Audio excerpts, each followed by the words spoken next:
Ġurnata wara l-oħra l-Partit Laburista qed ikompli jaħbi l-informazzjoni dwar l-emenda li se twassal għad-dħul tal-abort f'pajjiżna.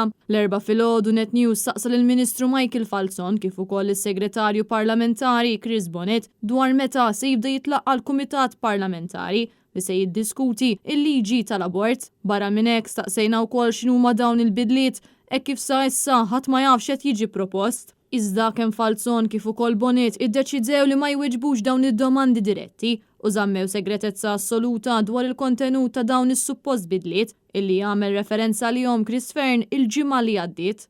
Il-liġi jekk imsejħa tal-abort mhijiex il-liġi qed tintroduċi l-abort f'pajjiżna m'ebda carte blanche tajjeb.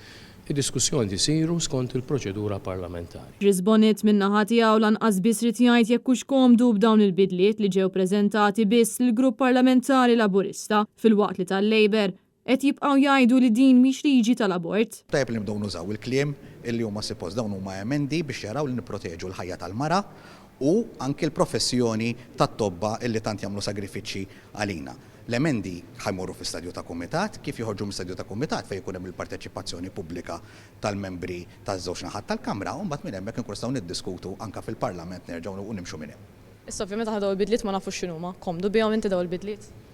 Ħajsir l-istadju tal-kumitat, aħna internament bħala partit tkellimna u ovvjament kif jispiċċa l-kumitat inkun nistgħu nikkummentaw iktar. Risposta fotokopja waslet mill-Ministru Michael Falzon. Daw il-bidliet persi ma nafux x'inhuma, komdu bihom inti daw il-bidliet? Dak li jiġi diskuss intern jibqa' dejjem għall-konsum intern.